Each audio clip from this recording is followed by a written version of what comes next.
D17 नहीं है।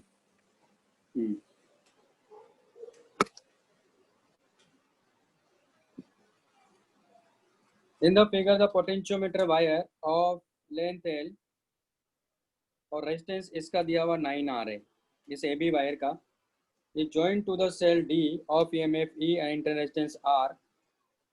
Okay, फिर ये कह रहा है कि the cell sees EMF is, यानी एक सेल यहाँ लगा हुआ है और इसका इंटरनल रेजिस्टेंस दिया हुआ है 2R और इसका EMF है E/2, या प्लस या माइनस, यहाँ गैल्वेनोमीटर है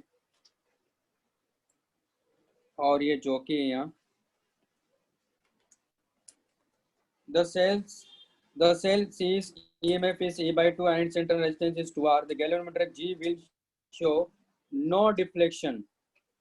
Then find length AJ. AJ की लेंथ अपने को फाइंड, मतलब बताना है कि AJ कितना होगा। तो यहाँ ये कह रहा है कि इसकी जो टोटल लेंथ है AB वो कैपिटल L है, और ये नो डिफ्लेक्शन दिखाने का मतलब क्या हुआ? नो डिफ्लेक्शन दिखाने का मतलब हुआ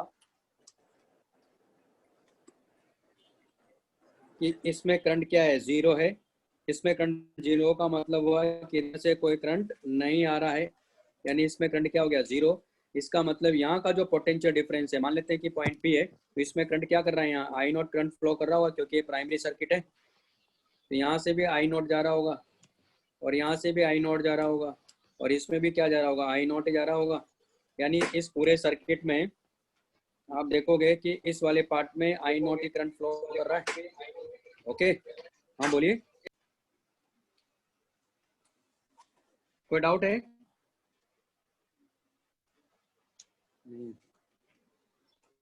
ओके, तो ये अपने को लेंथ बताना है कि ये लेंथ कितना होगा। तो मान लेते हैं कि एल लेंथ है।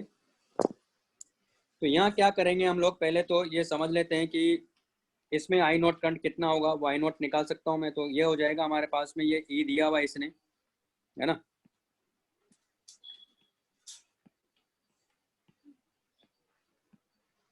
तो ये हमारे पास में ये ई है, तो माइनस ई प्लस, क्योंकि इसमें कितना है? 9R into I not, plus इसका इंटरनल रेजिस्टेंस जो है यहाँ का वो R है, तो आई नॉट R इक्वल टू 0। उसको सिंप्लीफाई करेंगे तो आई नॉट की वैल्यू कितनी हो जाएगी यहाँ? E/10R। ठीक है, अब यहाँ देखो आप कि VAB कितना होगा? तो ये होगा आई नॉट इंटू 9R। पहले ये वैल्यू निकाल लेते हैं कितना आ रहा है। तो आई नॉट आर की वैल्यू यहाँ से देख सकते हैं हम लोग, आई नॉट आर की वैल्यू होगी यहाँ E/10, है ना। तो ये हो जाएगा 9E/10। हमारे पास VAB आ गया। अब इसमें एक बात और है कि एल लेंथ का पोटेंशियल डिफरेंस कितना है? VAB है, तो 1 यूनिट का कितना हो जाएगा? VAB divided by L. ये क्या हो गया? पोटेंशियल ग्रेडियंट हो गया। और अगर एल की बात करूंगा मैं, तो VAB/L इंटू एल, ये पोटेंशियल डिफरेंस, ये किसका पोटेंशियल डिफरेंस हुआ? VAP हुआ ना, ए और पी के बीच में, इसके बीच में ए और पी के बीच में जो पोटेंशियल डिफरेंस, ये किसके इक्वल होना चाहिए? ये लूप बनाओगे, अब आप ये लूप बनाओगे तो इसमें करंट तो जा ही नहीं रहा, यानी ये पोटेंशियल डिफरेंस किसके इक्वल आ गया? ये डिफरेंस होना चाहिए E/2 के। ओके, तो मैं यहाँ से देख सकते हैं हम लोग, तो कितना आ जाएगा? देखो, VAB की वैल्यू अपने को पता है, तो L/L ये हो जाएगा 9E/10 इक्वल टू E/2। तो ये कितनी बार गया इससे? 5, और ये ए से कैंसिल आउट हो गया। तो आप देख रहे हो कि एल की वैल्यू क्या मिलेगी यहाँ? 5L/9। ये आंसर आना चाहिए। ठीक है, लिख लिया हो तो मैं आगे बढ़ूं।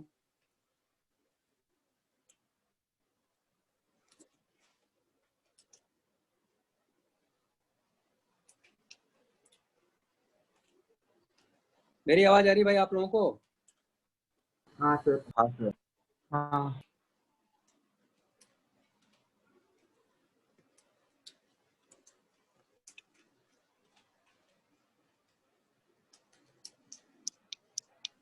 सर, एक बार वो सर्किट का डायग्राम दिखाइए ना।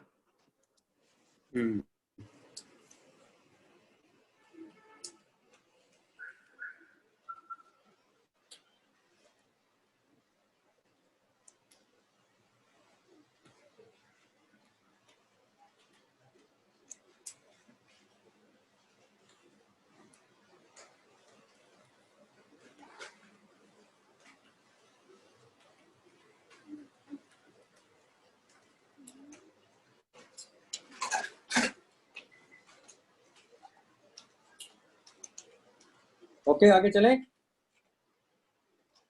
हाँ सर। तो ये हमारे पास में हो गया। नेक्स्ट हमारे पास में F6।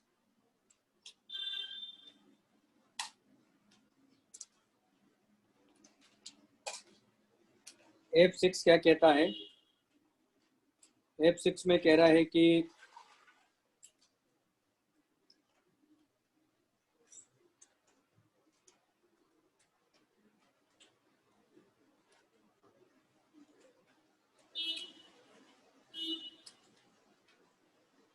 figure shows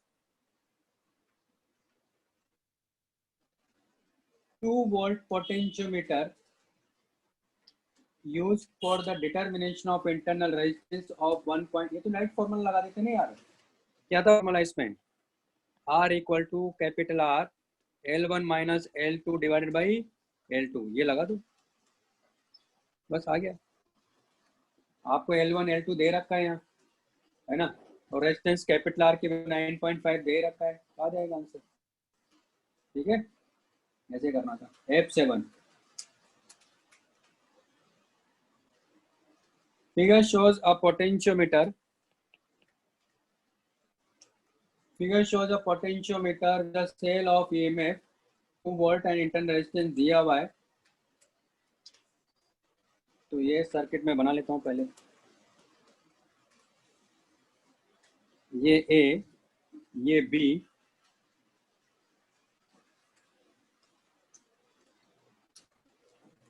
ये रेजिस्टेंस यहाँ दिया हुआ है, ये प्लस ये माइनस, ये 2 वोल्ट है, और इसका जो इंटरनल रेजिस्टेंस यहाँ दिया है ये 0.04 ओम है।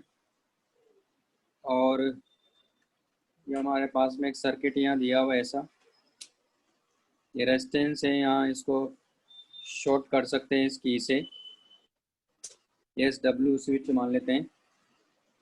ये गैल्वेनोमीटर है और यहाँ ये जो कि इससे लगी हुई है। ओके, क्वेश्चन क्या है? Figure shows a potentiometer with a cell of EMF 2 volt and internal resistance maintaining a potential drop across the potentiometer wire AB. Standard cell which maintains a constant EMF of 1.02 volt for very moderate currents up to 5 amperes gives a balance point of 67.3 centimeter 67.3 centimeter of the wire। हाँ बोलो sir वो switch है क्या sir, वो galvanometer के पास में जो resistor के ऊपर है? हाँ स्विच है ना, वो फिगर नहीं दिख रहा आपको? फिगर है हाँ आपके दिख रहा पास है, इसका? तो बैलेंस पॉइंट देखो, ये कह रहा है, अभी आते हैं। To ensure very low currents drawn from the standard cell a very high resistance of, ये वेरी हाई रेजिस्टेंस है दरअसल 600 किलो ओम। ठीक है, इस put in series with it which is shorted close to the balance point. The standard cell is then replaced by a cell of unknown EMF E and the balance point found similarly turns out to be 82.3 centimeter length of the wire. तो क्या पूछ रहा, what is the value of EMF चाहिए? What purpose does the high resistance of have? बताएंगे अभी। The balance point affected by this high resistance? नहीं, balance point इससे कोई फर्क नहीं पड़ेगा इससे, है ना। अभी की वैल्यू बताएंगे। और ये क्यों लगाया जाता हो तो बताया ना उसने, ऊपर लिख दिया हो, कहा ना उसने, क्या लिखा है? To ensure very low currents from drawn from the standard cell a very high resistance of 600 kilo is put in series with it which is shorted close to the balance point। मतलब ये resistance क्यों लगाया जा रहा है? ताकि कम से कम current pass हो, अदरवाइज क्या होगा, या तो एक गैल्वेनोमीटर डैमेज हो जाएगा, इसलिए। और इसको शॉर्टेड कब करते हैं, यानी इसको शॉर्ट कब करते हैं? इसको शॉर्ट करते हैं जैसे बैलेंस पॉइंट मिलेगा तब, उसके नियर, तभी इसको करते, तब तक नहीं करते। अदरवाइज यहाँ से करंट क्या करेगा, हाई करंट फ्लो करेगा तो गैल्वेनोमीटर भी डैमेज हो सकता है। क्लियर है? इसलिए इसको सीरीज में इसने ये रेजिस्टेंस लगाया है 600 किलो ओम का।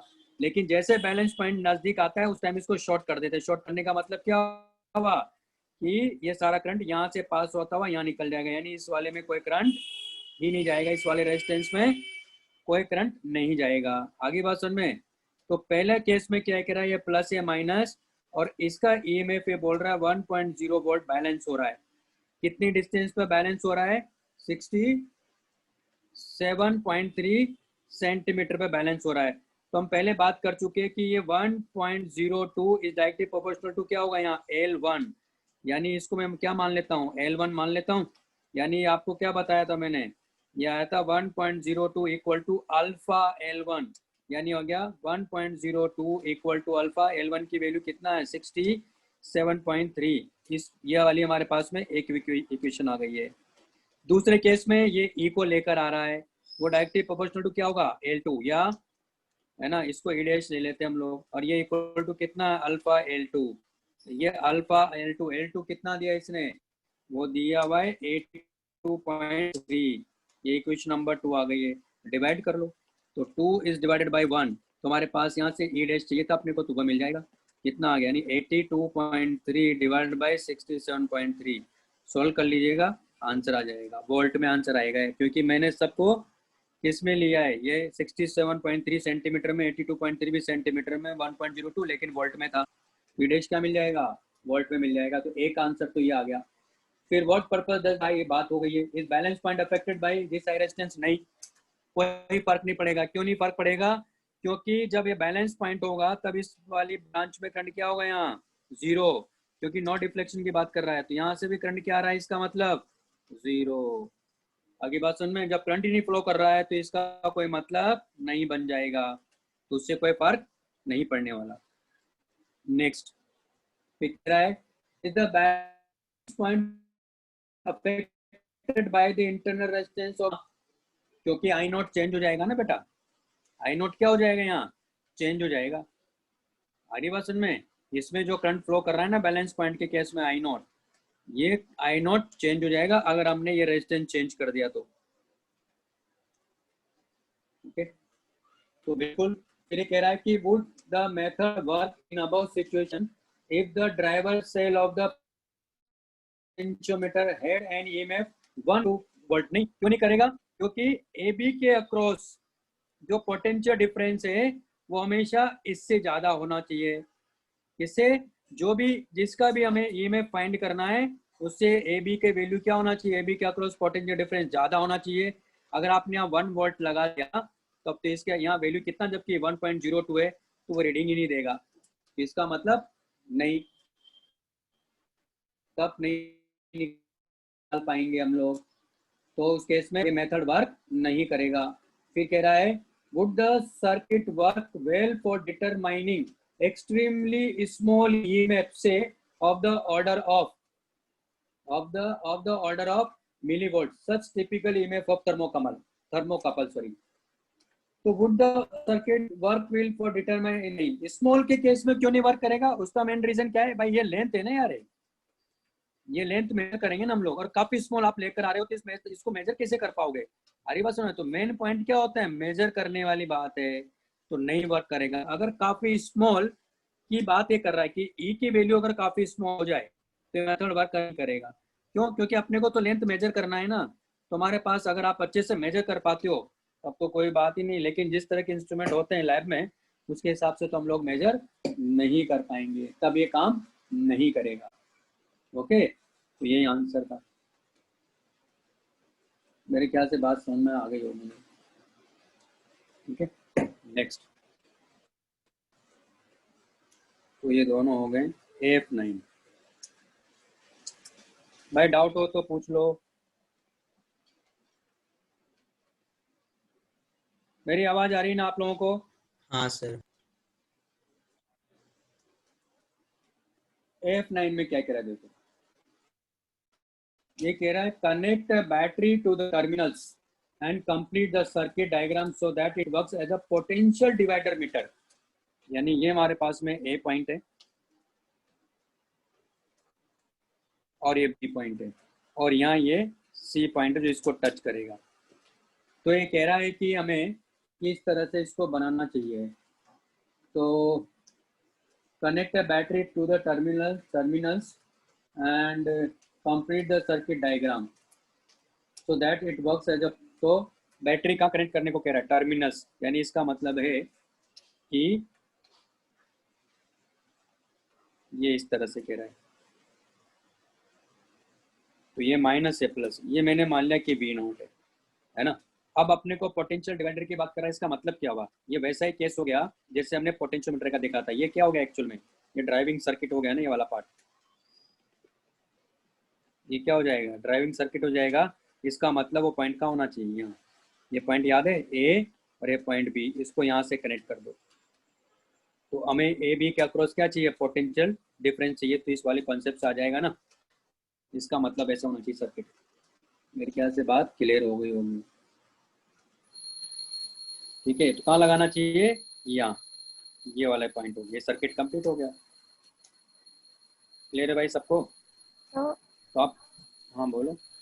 पोटेंशियल डिवाइडर मीटर मतलब पोटेंशियल मीटर ही होता है मतलब। हाँ पोटेंशियोमीटर ही हो गया वो, उसी की बात कर रहा है वो, पोटेंशियोमीटर ही हो गया। ओके, तो वही क्या ना, पोटेंशियोमीटर की तरह काम कर रहा हूँ ना। ये क्या हो गया एक तरह से, ये वाला, ये वायर ए भी हो गया ना, इसको रेजिस्टेंस बोल रहा है। क्लियर है ना। तो इसका वायर का रेजिस्टेंस भी तो होता है ना, आर नोट लेते हैं हम लोग, तो ये वही है, उसी की बात कर रहा था भाई। पॉइंट क्लियर है सबको, कोई डाउट है, अगर है तो पूछ लो, और नहीं है तो फिर आगे चलते हैं, नेक्स्ट पार्ट 2 में चलते हैं।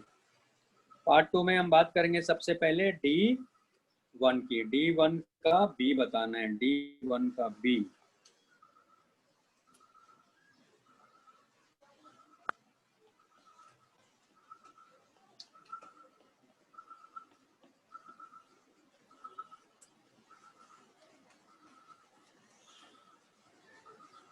D1 का B, D1 का B मतलब क्या, अच्छा,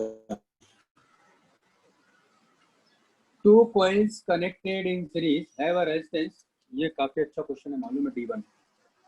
इसमें ये पूछ रहा है कि रेजिस्टेंस ऑफ द कॉम्बिनेशन, इसमें निकाल लिया आपने। Effective temperature coefficient of the resistance पूछ रहा है। तो देखो क्या हो रहा है दरअसल इसमें, ये 20 से कहाँ लेके जा रहा है अपने को, 50 डिग्री सेल्सियस पर लेके जा रहा है। तब ये कह रहा है कि सीरीज कॉम्बिनेशन का जो टेम्परेचर कोफिशिएंट है, टेम्परेचर कोफिशिएंट और रेजिस्टेंस वो क्या है, यानी ये पूछ रहा है अपने से अल्फा एस के बारे में, है ना। तो यहाँ अपने को दो रेजिस्टेंस दिए हुए हैं, एक है R1, दूसरा है R2। अभी दोनों कितने पर है, 20 डिग्री सेल्सियस पर है। तो इनका जो सीरीज कॉम्बिनेशन वाला पार्ट होगा वो कितना आ जाएगा, R1 प्लस R2, जो कि कितने पर है, वही 20 डिग्री सेल्सियस पर ही। ओके, अब टेम्परेचर बढ़ा के कहाँ ले गया है, तो ये हो जाएगा हमारे पास में R1 डैश, ये हो जाएगा R2 डैश, और टेम्परेचर बढ़ा के ले गया 50 डिग्री सेल्सियस पर। तो अब इस केस में जो टोटल रेजिस्टेंस मिलेगा R1 dash plus R2 dash मिलेगा ना सीरीज में, तो इसको क्या लिखोगे आप, यानी आप लिखोगे R1 dash plus R2 dash मिल रहा है, जो कि R1 डैश क्या हो जाएगा, R1 1 plus alpha 1 delta T plus R2 हो जाएगा, सॉरी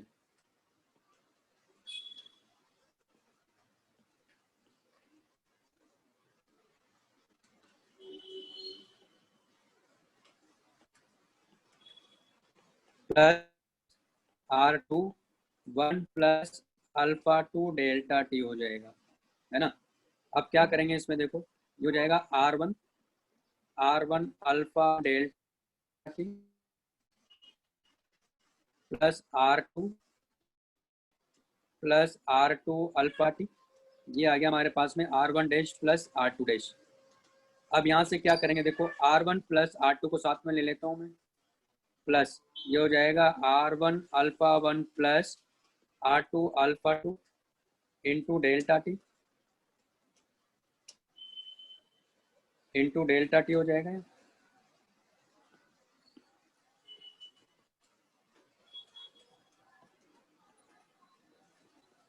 डेल्टा टी। अब यहाँ से क्या करूँगा मैं, दरअसल R1 प्लस R2 को बाहर लूँगा, तो मुझे मिलेगा 1 plus R1 alpha 1 by R1 plus R2 delta T. अब ये हमारे पास में क्या आ गया, देखो ये सीरीज कॉम्बिनेशन का आ गया ना।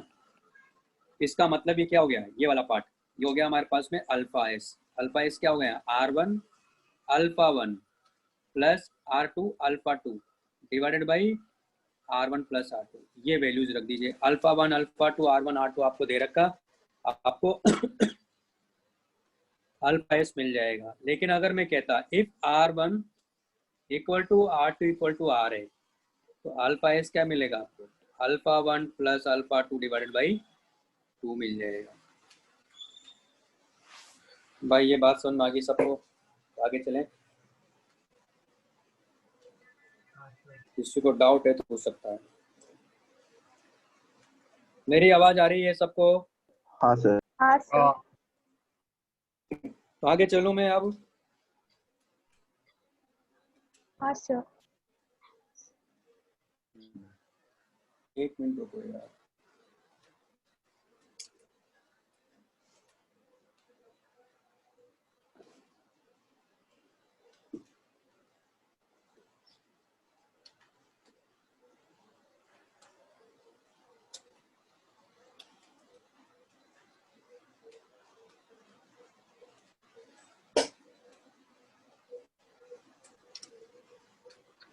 हमारे पास में कौन सा हो गया? D1 का भी हो गया ना, और क्या क्या चाहिए अपने को? अच्छा C6 भी है, C6 हो गया, D6 भी है,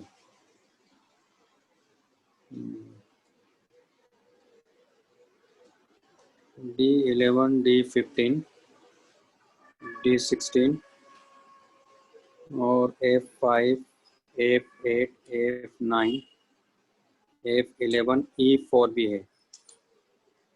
D15 हो गया, D16 हो गया, D11 भी हो गया, है ना, F11 भी हो गया, ठीक है।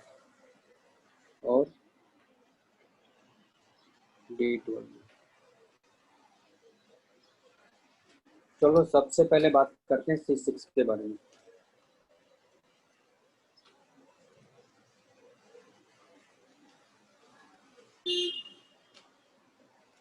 सिक्स क्या कह रहा है? देखो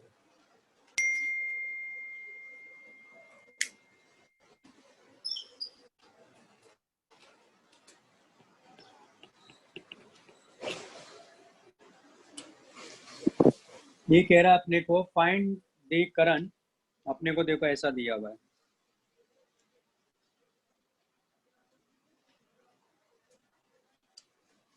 ये 0.1 है, ये 0.2 है, ये 0.3 है, ये 0.0 है, ये R1 है, ये R2, ये R3।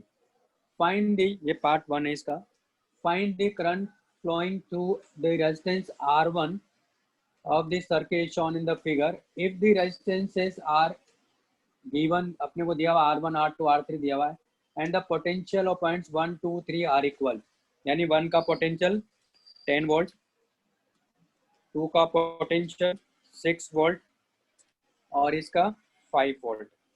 तो क्या करेंगे इसमें, आपको हमने वैसे भी किया हुआ है क्वेश्चन, इस तरह का क्वेश्चन, मतलब क्या करेंगे कि इधर से भी करंट आ रहा, तो मैं क्या करता हूँ, इसका पोटेंशियल मैंने मान लिया कि x वोल्ट है, मान लो इसका 0.2 का, इधर से जो करंट आ रहा है वो मान लेते हैं I2 है, इधर से जो करंट आ रहा है वो मान लेते हैं I1 है, और इधर से जो करंट आ रहा है वो मान लेते हैं I3 है।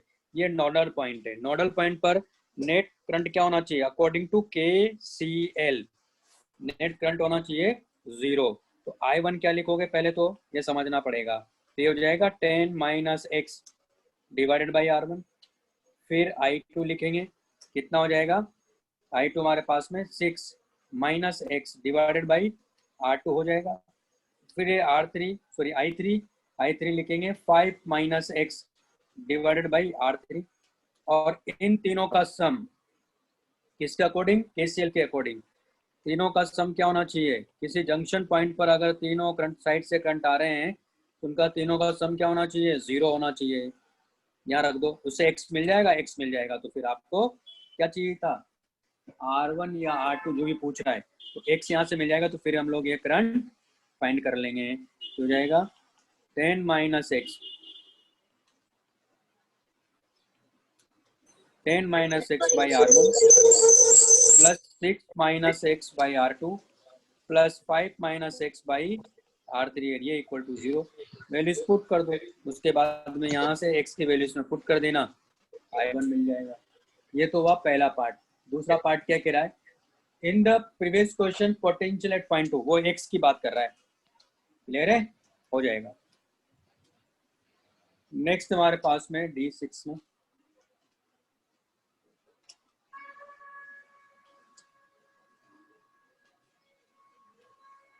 चलो D6 करते हैं। लिख लिया भाई सबने ना?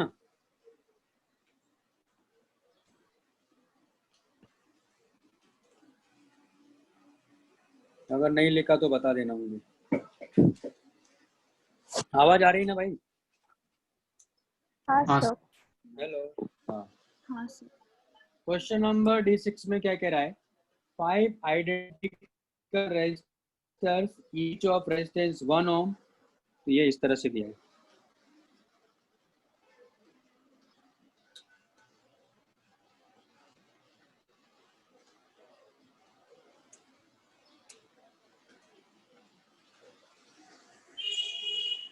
Initially arranged as shown in the figure by clear lines. If the two similar resistances are added as shown by the dashed lines, then change in resistance in final and initial arrangement is.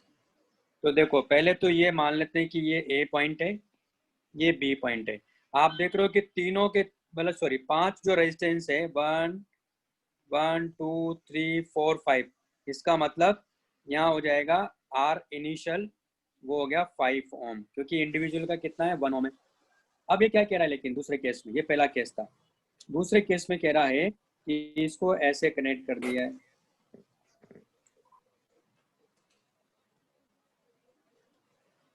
यानी कैसे, यहाँ से, है ना, ऐसे connect कर दिया। और किसके बीच में पूछ रहा है, ए और बी के बीच में। आप ध्यान से देखो ये क्या बन गया, ये देखो ये व्हीटस्टोन ब्रिज बन गया। लॉजिक आ रहा है सुनने, इन दोनों पॉइंट के बीच में देखो आप, तो ये बीच वाला खराब हो गया, मतलब इसकी जरूरत ही नहीं है।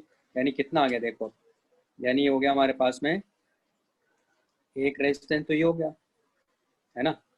और जब ये बेकार हो गया तो देखो आप, एक रेजिस्टेंस ये हो गया, एक रेजिस्टेंस ये आ गया, एक रेजिस्टेंस ये हो गया, एक रेजिस्टेंस ये हो गया, और एक रेजिस्टेंस ये हो गया, ये बी है। तो ये 1 ओम 1 ओम, देखो ये दोनों मिला के कितने हो जाएंगे, 2 ओम हो जाएगा।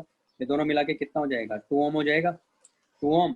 और आप देखो 2 ओम और 2 ओम मिला के क्या हो जाएगा, 1 ओम, यानी 1 ओम 1 ओम 1 ओम, यानी आर फाइनल जो होगा यहाँ कितना आ गया, 3 ओम। ये लॉजिक समझ में आया भाई, क्या कह रहा हूँ मैं यहाँ? तो क्या पूछ रहा है, R initial minus R final, यानी 5 माइनस 3 इक्वल टू 2, ये इसका आंसर होना चाहिए। किसी को डाउट है और नहीं है तो मैं आगे चलूँ। सर वापस बता सकते हो, मेरा लाइट चला गया था। तो फिर से बताओगे क्या? फिर से बता देते हैं। मैं ये कह रहा हूँ, ये हमारे पास में ये सर्किट था, देखो ये ऐसा सर्किट कह रहा है, पहले ऐसा था, पहले सर्किट ऐसा था,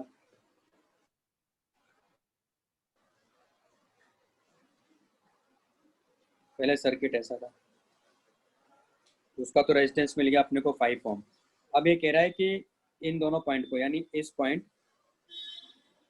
और इस पॉइंट को कनेक्ट किया तो ये वाली लाइन हो गई, फिर इन दोनों को कनेक्ट कर दिया, तो आप देखो ये क्या बन गया, व्हीटस्टोन ब्रिज बन गया, दिख रहा है क्यों बन गया, क्योंकि हर एक का रेजिस्टेंस 1 1 ओम है ना, इसका भी 1 है, इसका भी 1 है, इसका भी 1 है, इसका भी 1 है, इसका भी 1 है। खैर इससे तो अपने को कोई मतलब नहीं था, लेकिन ये देखो 1/1 इक्वल टू 1/1 आ रहा है, ये बात सुन भाई, इसका मतलब ये वाला बेकार हो गया,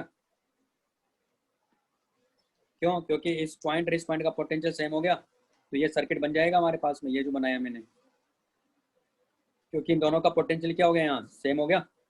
तो आप देख रहे हो कि 1 और 1, ये जो गोला मार रखा मैंने यहाँ, ये 2 हो गया, उसी तरह ये भी 1 और 1 क्या हो गया, क्योंकि सीरीज में है ना, तो 2 ओम आ गया, और 2 ओम और 2 ओम क्या हो गया, 1 ओम आ गया, तो 1 ओम इसका, 1 ओम इसका, और 1 ओम इस पूरे का, इस पूरे का, तो मिला के कितना हो गया, 3 ओम हो गया ना। तो डिफरेंस पूछ रहा था इनिशियल और फाइनल का, नहीं समझ दीदी?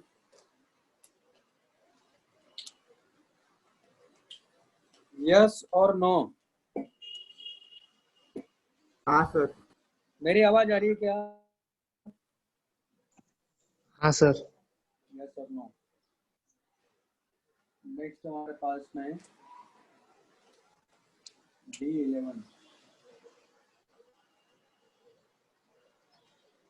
D11 पे चलते हैं भाई।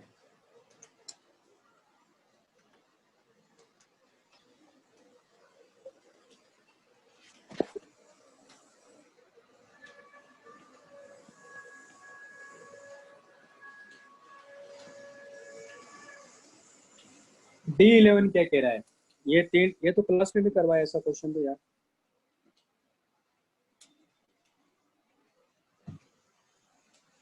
तो ये यहाँ कनेक्टेड है, ये यहाँ कनेक्टेड है, और ये बैटरी यहाँ लगा रखी है।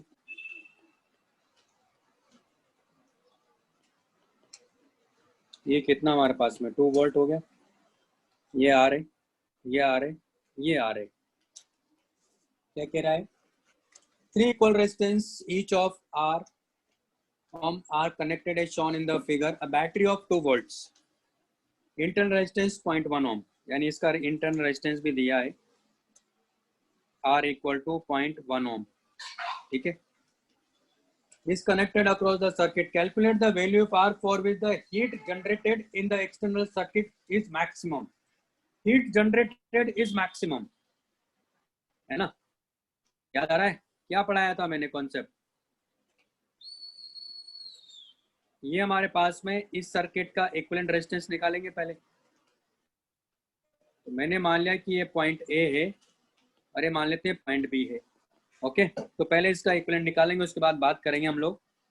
तो यहाँ मैं पॉइंट मान लेता हूँ 1 है, ये पॉइंट मान लेता हूँ 2 है ना, ये बताया था वैसे तो क्वेश्चन। ये पॉइंट मान लेते हैं 3 और ये पॉइंट मान लेते हैं 4 है। आप ध्यान से देखो, ए और 1 और 2 इन तीनों का पोटेंशियल सेम है, तो क्या लिखेंगे यहाँ? ये ए 1 और 2। उसी तरह देखो 3 और 4 और बी का सेम है, तो 3 4 बी। अब देखो यहाँ 1 और 3 के बीच में एक रेजिस्टेंस है R, 3 और 2 के बीच में एक रेजिस्टेंस है R, फिर 2 और 4 के बीच में एक रेजिस्टेंस है R। इन तीनों का इक्विवेलेंट क्या हो जाएगा यहाँ? 1/R AB equal to 1/R plus 1/R plus 1/R यानी 3/R। तो R AB इक्वल टू आ गया R/3। ओके, मैंने आपको क्या बताया था कि अगर एक्सटर्नल रेजिस्टेंस की वैल्यू इंटरनल रेजिस्टेंस के इक्वल हो जाती है, किसके इक्वल हो जाती है? इक्वल, इसके इक्वल होने को बात कहा था, एक्सटर्नल रेजिस्टेंस की वैल्यू जो कि वेरिएबल था, ये इस केस में RAB है, इसकी वैल्यू जैसे इंटरनल रेजिस्टेंस के इक्वल होगी तो आपको पावर क्या मिला था? मैक्सिमम मिला था। यानी RAB इक्वल टू क्या होना चाहिए? 0.1। और RAB की वैल्यू क्या है यहाँ? R/3, यानी R की वैल्यू क्या होना चाहिए? 0.3 ओम होना चाहिए। मैक्सिमम पावर ट्रांसफर थ्योरम याद आ रहा है? हाँ सर। बेटा हाँ, तो वही कॉन्सेप्ट था यहाँ। बस इसमें पहले क्या करना था? इक्विवेलेंट रेजिस्टेंस फाइंड करना था। इक्विवेलेंट रेजिस्टेंस फाइंड करेंगे, उसके बाद फिर कॉन्सेप्ट लगा देंगे। और ये कॉन्सेप्ट भी मैंने आपको पढ़ाया था कि सिंपल वायर का मतलब क्या होगा? दोनों पॉइंट का पोटेंशियल सेम हो जाना, क्योंकि कोई रेजिस्टेंस है ही नहीं। तो ये हमारे पास था क्वेश्चन नंबर D11।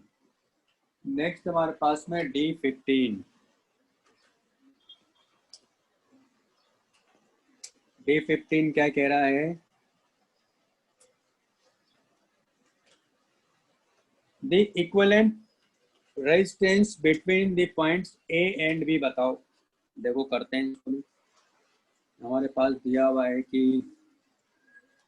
ये रेजिस्टेंस है, ये रेजिस्टेंस है और एक रेजिस्टेंस यहाँ है, यानी ये point A A point B, ये कितना है 6 ओम, फिर ये कितना है 3 ओम, ये कितना है 7 ओम, फिर उसके बाद यहाँ दिए है ये 10 ओम और एक यहाँ दिए है ये 10 ओम है, ये 4 ओम है और उसके बाद ये यहाँ दिए है, ऐसा कनेक्ट किया है, ये 8 ओम। हमें क्या चाहिए, ए और बी के बीच में इक्विवेलेंट। ओके, तो देखो कैसे करेंगे। यहाँ मैं मान लूंगा कि ये 1 पॉइंट है, या मैं मान लूंगा ये 2 पॉइंट है, या मैं मान लूंगा कि ये 3 पॉइंट है, और यहाँ मैं मान लूंगा 4 पॉइंट है। 4 पॉइंट मैंने बना लिए हैं। अब मैं रीड्रॉ करूंगा सर्किट को। तो ये पॉइंट ए, ये पॉइंट बी, और अभी तो मुझे कुछ ज़्यादा पता नहीं है, सब तो इधर उधर भागे पड़े पॉइंट है। तो क्या करेंगे, 1 ए के साथ तो क्या हमारे साथ में, ए के साथ तो 1 है, बाकी का किसी का कुछ अता पता नहीं है ना। तो क्या करते हैं, मैं 2 को यहाँ ले लेता हूँ, 3 को यहाँ ले लेता हूँ, सॉरी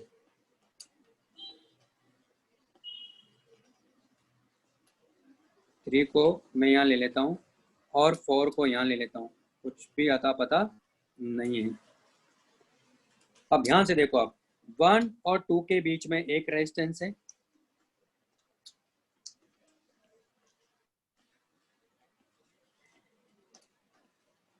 है ना। ये देखो आप ध्यान से, 1 और 2 के बीच में एक रेजिस्टेंस है, कितना है,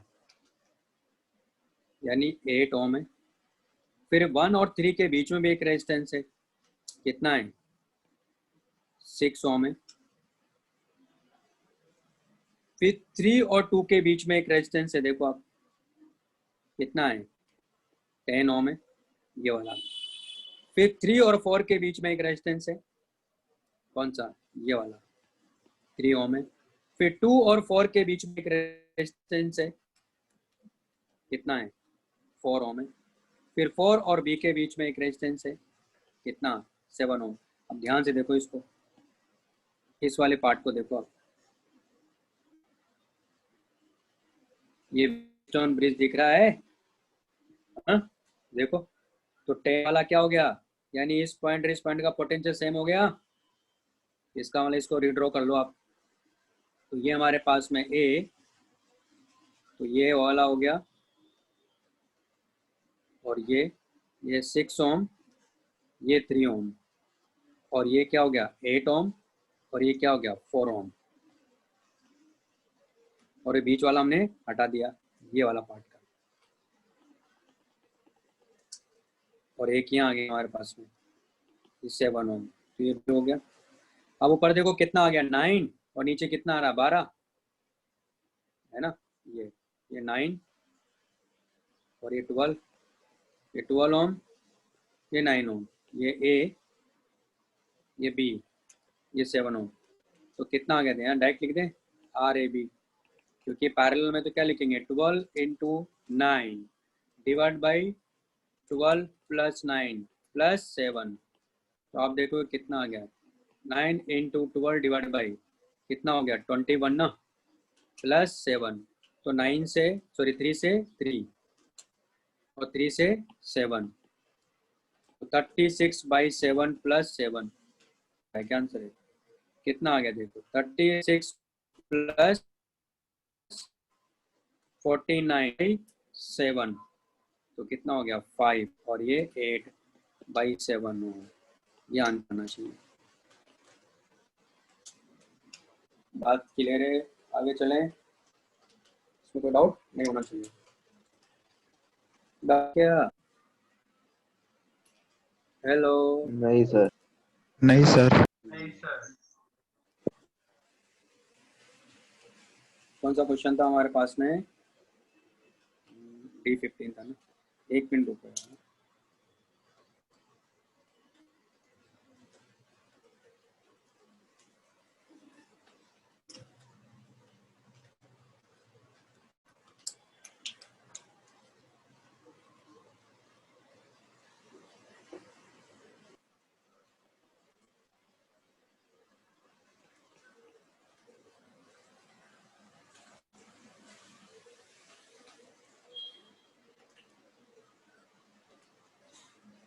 बैटरी ऑफ इंटरनल रेजिस्टेंस अपने को दिया हुआ, देखो एक ऐसा सर्किट यहाँ दिया हुआ है, पहले सर्किट बना लेता हूँ उससे और क्लियर होगा आप लोगों को।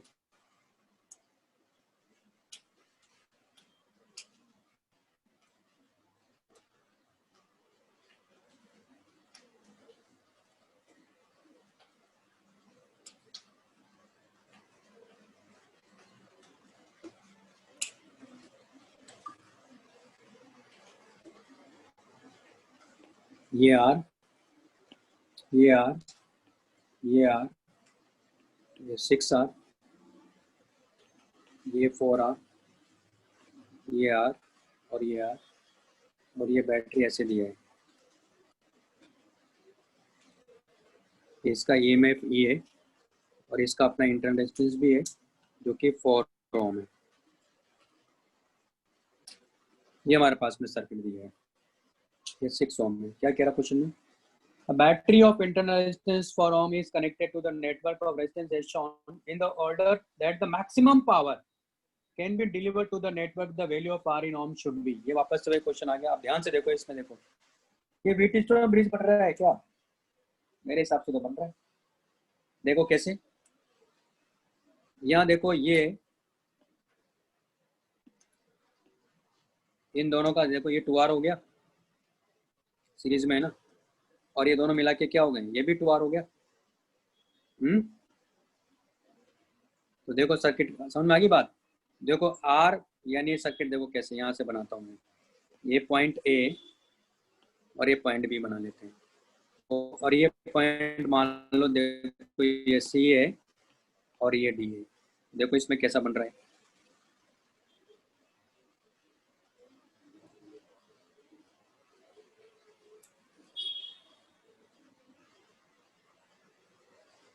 ये 6R है हमारे पास, है ना, ये R है और ये मिला के क्या हो गया 2R, क्योंकि ये A और ये D है और ये C और ये B है और यहाँ 4R है और यहाँ देखो 2R है। व्हीटस्टोन ब्रिज बन रहा है और यहाँ ये बैटरी हमने ऐसे लगा रखी है। ये 4 ओम है, ये प्लस, ये माइनस और ये E है। तो ये देखो आप वाला बेकार हो गया।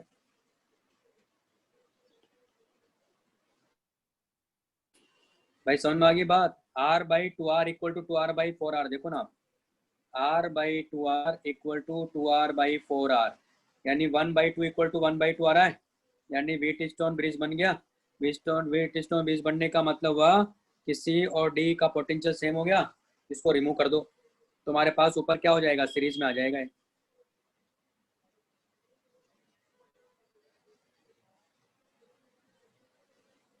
ये R, ये 2R, ये 4R, ये 2R है।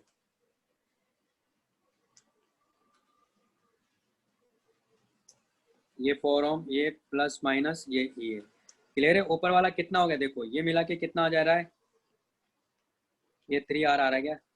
नीचे मिला के कितना आ गया 6। तो आपको मालूम होना चाहिए कि 1/R इक्विवेलेंट की बात करेंगे तो 1/3R प्लस 1/6R। आप देख रहे हो कि 1 क्या आ जाएगा 1/2R, यानी R इक्विवेलेंट कितना आ गया 2R। R इक्विवेलेंट 2R यानी मैक्सिमम पावर इसके अक्रॉस होना चाहिए, किसके इक्वल होना चाहिए, इसका मतलब इंटरनल रेजिस्टेंस के ना, यानी R इक्वल टू कितना आ गया 2 ओम आंसर आना चाहिए। पॉइंट क्लियर है भाई सबको? आंसर क्या हो गया इसका 2 ओम हो गया। आगे चलें, नेक्स्ट है हमारे पास में E4। भाई ये क्या क्वेश्चन D17 हो तो बता दूंगा। नेक्स्ट है हमारे पास में E4।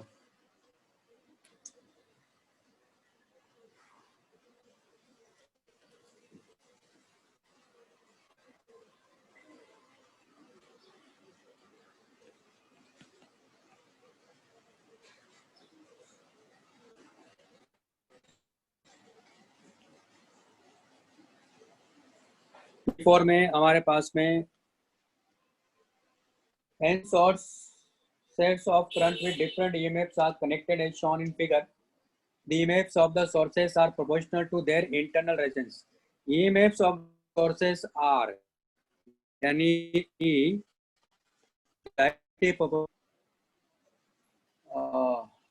यानी दिया हुआ इसने कैपिटल आर इसका इंटरनल रेजिस्टेंस, तो इसने कहा कि ए इक्वल टू अल्फा आर, ऐसा हो रहा है कि where alpha is an assigned constant, the connecting wire resistance is negligible, the potential difference between points can be dividing the current in n and n minus n links, यानी ऐसा दिया हुआ देखो।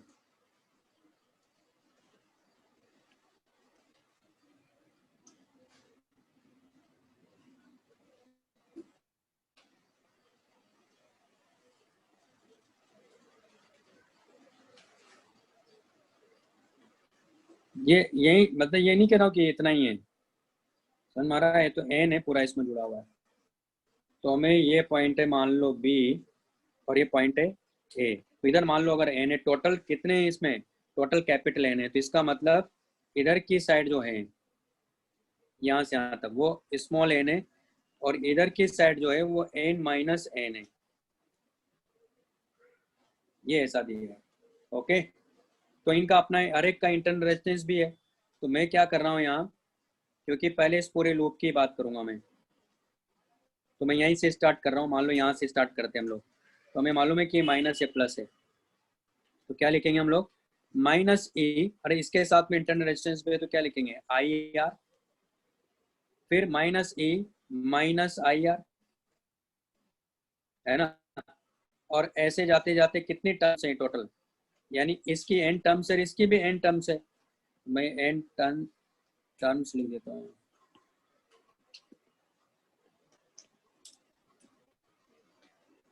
ये इक्वल टू क्या होना चाहिए, लेकिन जीरो होना चाहिए ना, तो यहाँ क्या करेंगे हम लोग, minus N into E plus N I R और ई टू जीरो, तो हमारे पास अल्टीमेटली देखो क्या आ गया, ये E equal to I R ही आ गया, और ए की वैल्यू अपने को पता ही है ना, ए की वैल्यू क्या हमारे पास में अल्फा आर, तो alpha R equal to I R, यानी हमारे पास में आई की वैल्यू क्या आ गई, यहाँ अल्फा आ गई, आई की वैल्यू क्या है यहाँ अल्फा आ गई है। ओके, तो अब ये क्या कह रहा है देखो, ए और बी के बीच में पूछ रहा है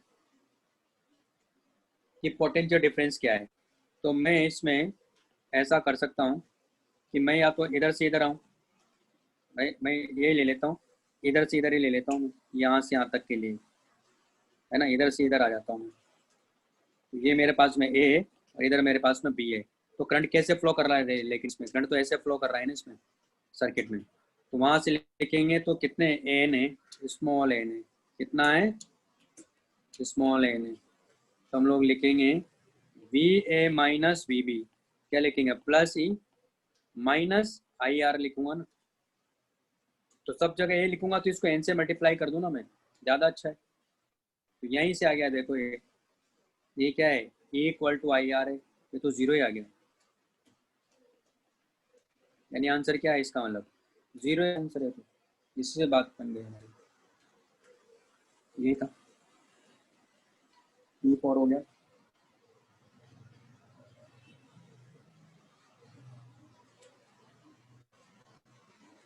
नेक्स्ट हमारे पास में F5,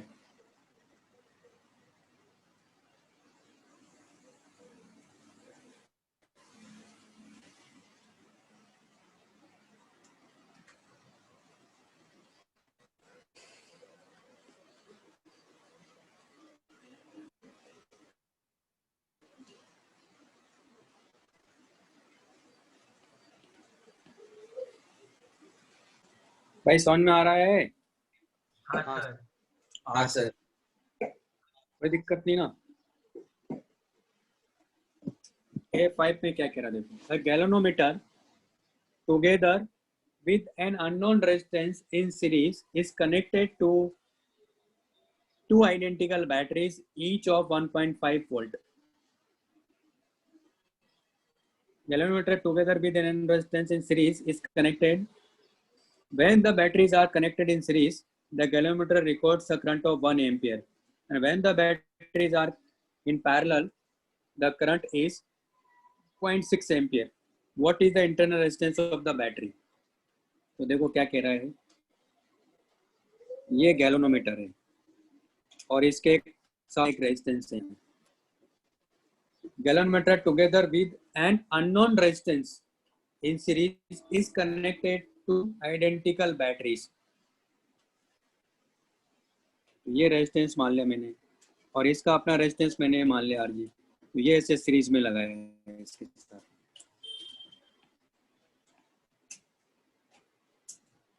तो ये R है, ये R है, ये प्लस माइनस, ये माइनस, ये प्लस, ठीक है, ये ऐसा दिया है।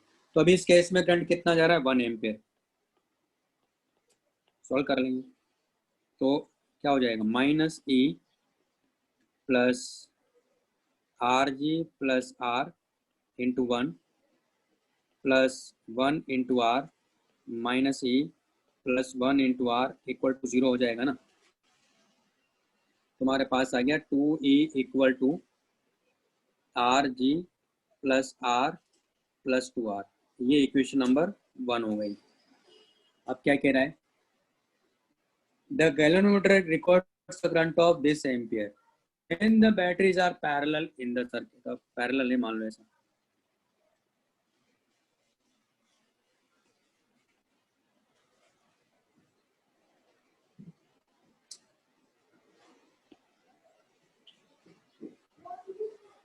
ये प्लस माइनस, ये E है, ये R है, ये प्लस माइनस, ये E है, ये R है, ये R है, ये RG। तो इन दोनों का पहले इक्विवेलेंट निकाल लेंगे, जो कि आपको आना ही चाहिए। वो तो क्या हो जाएगा, ये तो गैल्वेनोमीटर है, इसका रेजिस्टेंस RG है, ये कैपिटल R है, और ये इसका इक्विवेलेंट क्या मिलेगा, ये जाता है। आप करेगा था E1 बताया था ना, E1 by R1 E2 by R2 divided by 1 by R1 plus 1 by R2। Okay, और ये कितना हो जाएगा, यहाँ ये R/2 हो जाएगा। इसमें जो करंट जा रहा है वो करंट कितना बता रहा है, 0.6 एम्पेयर बता रहा है। तो ये लूप बना लेंगे हम लोग। इस लूप के लिए लिखूंगा, क्या लिखूंगा, देखो यहाँ माइनस E प्लस 0.6, ये जो RG प्लस R कर लेंगे इसको, प्लस 0.6 इंटू R/2, और ये इक्वल टू क्या हो गया, 0। तो देखो इस इक्वेशन को क्या लिखेंगे हम लोग यहाँ, तो ये हो जाएगा E equal to 0.6 RG plus R plus 0.3 R। तुम्हारे पास एक इक्वेशन तो ये थी है ना, और एक इक्वेशन ये आ गई हमारे पास में, इक्वेशन नंबर 2। अब इसने क्या कह रहा है, अपने को इंटरनल रेजिस्टेंस बताना है। तो क्या करेंगे, देखो यहाँ से E minus 0.3 R divided by 0.6, ये वैल्यू क्या हो गया हमारे पास में, RG प्लस R हो गया ना। इस वैल्यू को मैं इसमें रख दूंगा, पुटिंग 1,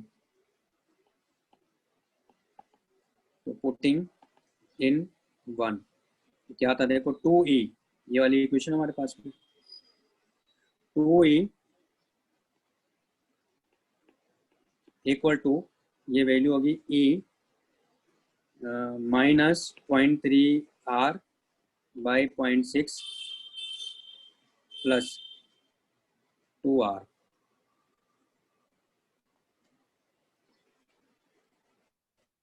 और अपने को E की वैल्यू कितना दिया इसने, 1.5 दिया भाई, तो सॉल्व कर लो, कर लोगे, आ जाएगा आंसर। E की वैल्यू कितना है, 1.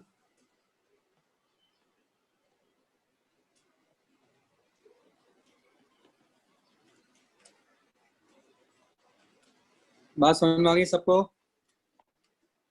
कैसे समझ में आ रहा है।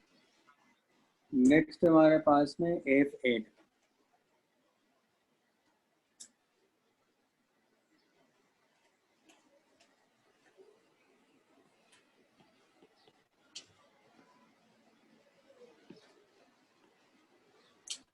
The current in a conductor and the potential difference across its ends are measured by an ammeter and voltmeter.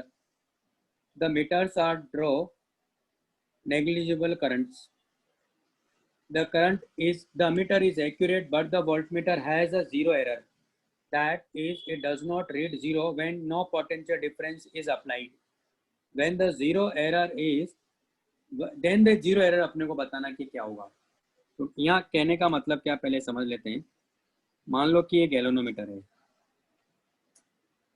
और ये मान लो इसका रीडिंग यहाँ से स्टार्ट करते हैं, तो ये 0 है, फिर ये 1 2 3 4 5 6 7 8 9 10 तक जाता है मान लो, है ना। तो यहाँ निडल है मान लो, तो निडल को होना क्या क्या चाहिए, जब करंट नहीं फ्लो करेगा तो जीरो पे होना चाहिए ना, लेकिन एक्चुअली क्या हो रहा है यहाँ, जीरो पे नहीं है। ये कहाँ है,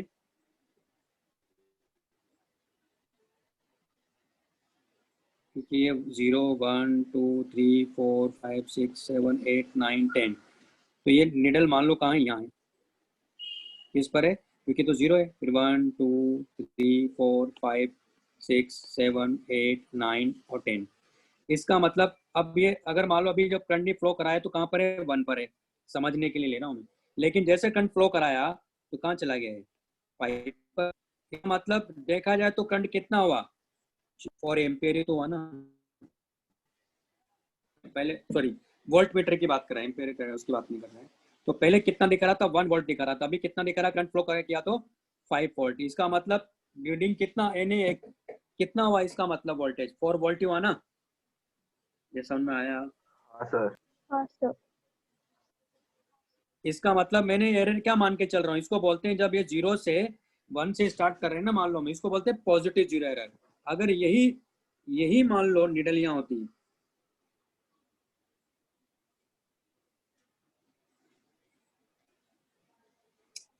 यही निडल मान लो इधर होती और ये 0 है, 1 2 3 4 5 6 7 8 9 10, तो इसका मतलब इसको कौन सी एरर मानते हैं हम लोग, इसको मानते हैं, इसको तो माना मैंने पॉजिटिव जीरो एरर बोलते हैं, इसको पॉजिटिव जीरो एरर। वैसे तो एरर पढ़ाऊंगा तो वहाँ भी बताऊंगा आपको ये, तो इसको क्या बोलते हैं, इसको बोलते हैं पॉजिटिव जीरो एरर, और इसको बोलते हैं इस केस में नेगेटिव जीरो एरर।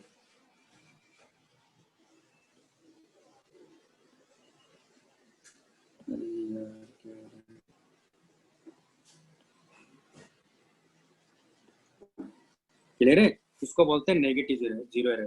तो क्या करना, हमें तो कुछ आइडिया है नहीं इस बारे में, तो हम तो ये मान के चलेंगे कि मान लो पॉजिटिव जीरो एरर है। अगर जो वैल्यू वो पॉजिटिव आ जाती है तो हमने जो माना सही है, अगर वो नेगेटिव आ गई इसका मतलब फिर ये वो नेगेटिव जीरो एरर होगी। ओके चलो करते हैं, क्या कह रहा है, हमारे पास में एक कंडक्टर है,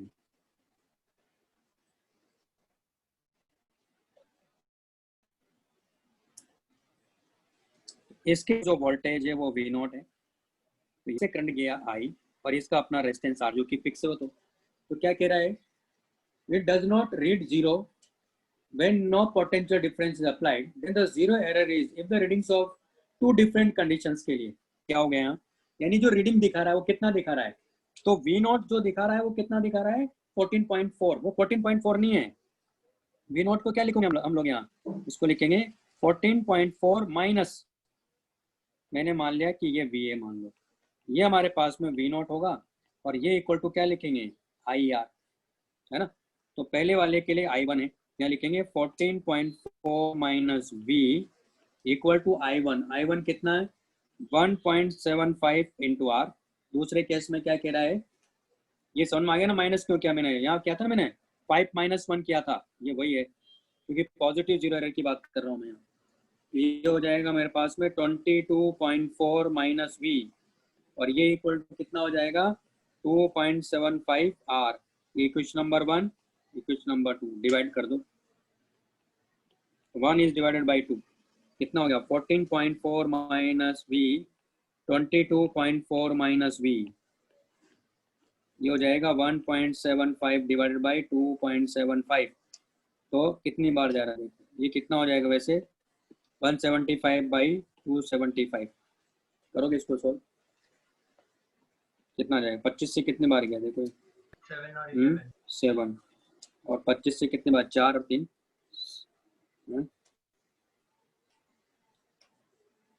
8 प्लस 3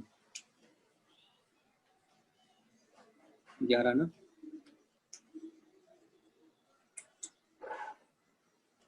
सॉल्व कर लो यार, कर लोगे, सॉल्व करो तो क्या आ रहा है, इसको मल्टीप्लाई करो।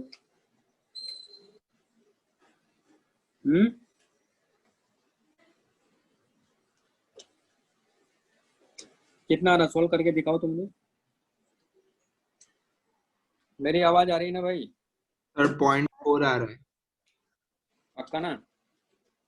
V इक्वल टू कितना आ जाएगा? 0.4 वोल्ट, यानी ये इतनी पॉजिटिव, जीरो एरर है ना।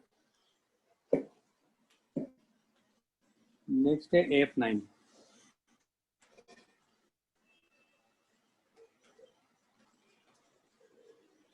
लिख लिया सबने? सर एक डाउट है। हाँ पूछो। सर हमने यहाँ पे प्लस क्यों नहीं लिया? उसमें मैंने क्या कहा, प्लस इसलिए नहीं लिया मैंने बेटा, क्योंकि जब भी इस तरह का कोई अननोन क्वेश्चन आए ना तो हमेशा पॉजिटिव मान के करते हैं हमेशा।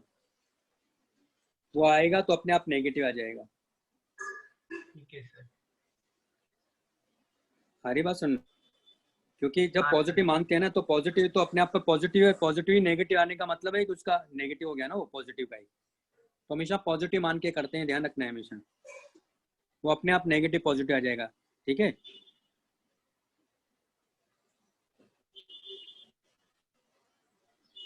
हाँ और कोई डाउट?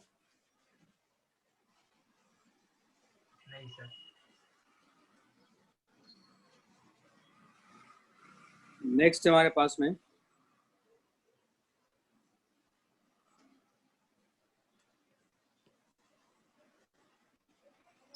F9। ये ऐसा सर्किट यहाँ दिया हुआ, पहले सर्किट बना लेता हूँ।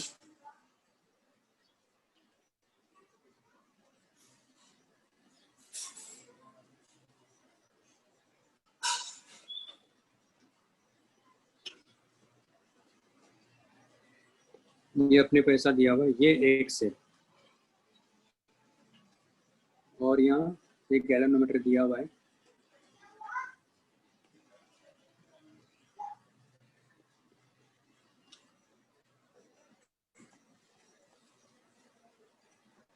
In the given circuit, no current is passing through the galvanometer। इसका मतलब इस केस में हायर पोटेंशियल पर क्या है, यहाँ B है, लोअर पोटेंशियल पर A है। If the cross sectional diameter of the wire AB is double, then for null point of galvanometer the value of AC would be। ठीक है, अब देखो मान लेते हैं कि ये रेजिस्टेंस R1 है, ये रेजिस्टेंस R2 है। ओके, इसमें नो डिफ्लेक्शन करंट दिखा रहा है, इसका मतलब इसमें करंट जीरो है। नो डिफ्लेक्शन दिखाने का मतलब करंट जीरो हो गया, तो इसका मतलब इसका अपना रेजिस्टेंस होगा, है ना। ये रेजिस्टेंस मैंने मान लिया कि R1 डैश है, और इधर का रेजिस्टेंस मैंने मान लिया R2 डैश है ना।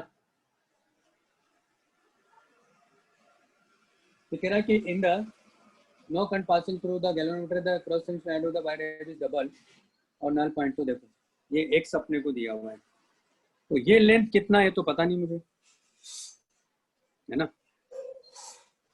लेकिन एक चीज है कि ये लेंथ मैंने मान लिया कि चलो कितना हो जाएगा, ये मान लेते हैं कि कैपिटल L माइनस एक्स हो जाएगा ना लेंथ। तो ये भी बैलेंस है, तो क्या लिखोगे आप इसको, R1 by R2 equal to R1 dash by R2 dash लिखोगे।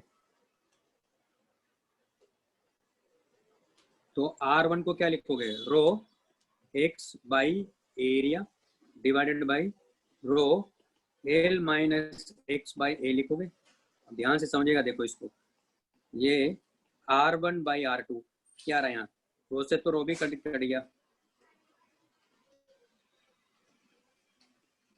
तो क्या आ गया x by L minus x. इसमें कहीं आपको a का फैक्टर नजर आ रहा है क्या, तो डबल करो या ट्रिपल करो, इसका मतलब आंसर अभी भी वही रहेगा कि इसका एरिया आप डबल करो या ट्रिपल करो, उससे कोई फर्क नहीं पड़ने वाला। तो आंसर क्या हो गया इसका, बी ऑप्शन सही है। ओके, मेरे ख्याल से समझ में आ गई होगी बात मैंने क्या कहा, क्योंकि एरिया पे डिपेंड नहीं कर रहा है। तो F9 के बाद में F11,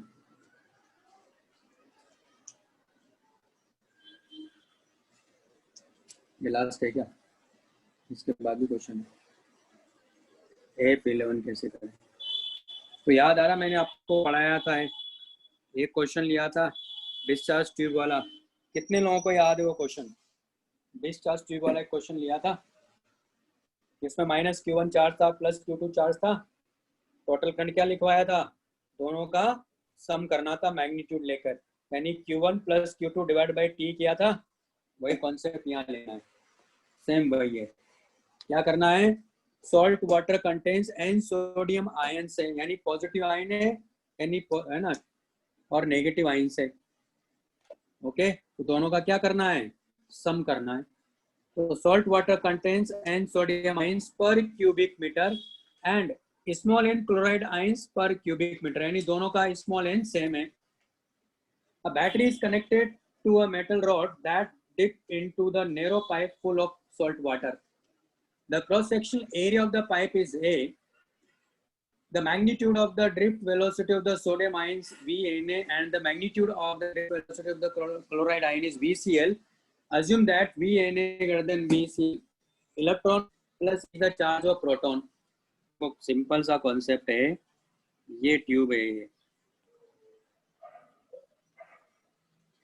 ना, और इस ट्यूब में क्योंकि हायर पोटेंशियल बता रहा है, ये लोअर पोटेंशियल बता रहा है, ऊपर जो बैटरी है, तो यहाँ से क्रॉस करने वाले तो क्या होगा, क्योंकि करंट इसमें कैसे फ्लो करेगा, करंट इसमें ऐसे फ्लो करेगा, तो करंट इसका मतलब है कि यहाँ से जो क्रॉस करके जा रहे हैं वो Na प्लस और इधर जो जा रहे हैं वो Cl माइनस, है ना। तो यहाँ क्या हो जाएगा, लेकिन नेट जो करंट है, क्योंकि एक आ गया ना, तो क्या हो जाएगा, देखो नेट जो करंट हो जाएगा तो सीधा सीधा आ रहा है एन ई, क्योंकि हर आयन का ई बता रहा है ना, एन ई, और एरिया, इसका एरिया क्रॉस सेक्शन कितना है, ए एन टू इसका V N A plus plus, ये टोटल करंट माना जाएगा। क्या हो जाएगा, N E A V C L minus,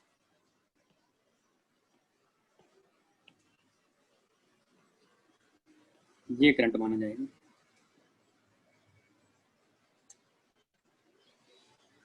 आगे बस हमें, क्योंकि दोनों का ऐड करेंगे, क्योंकि दोनों एक नेगेटिव पॉजिटिव, तो नेट चार्ज एक डायरेक्शन माना जाता है। फिर आंसर क्या हो गया इसका, ये ऑप्शन हो जाएगा। ये वही जो मैंने वहाँ पढ़ाया था आपको डिस्चार्ज ट्यूब वाला, वही सेम कॉन्सेप्ट है, मेरे ख्याल से क्लियर हो गया होगा।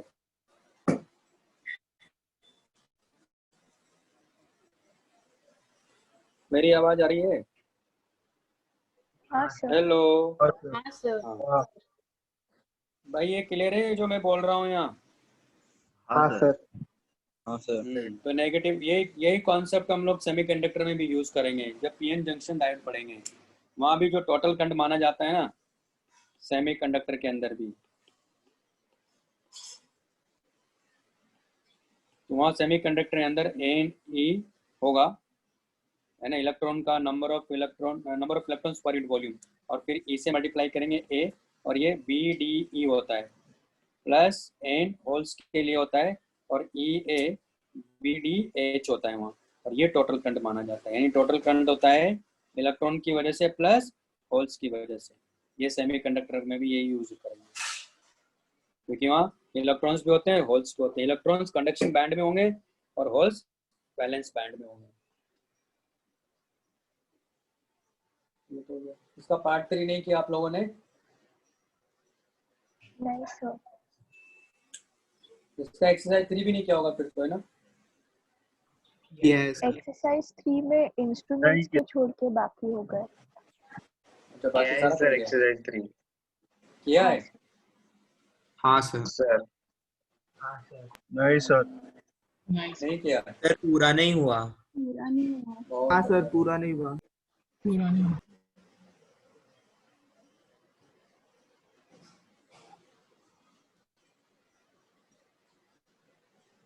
चलो तो फिर बैठ के करो, और क्या, अभी तो पहले कर ही लो,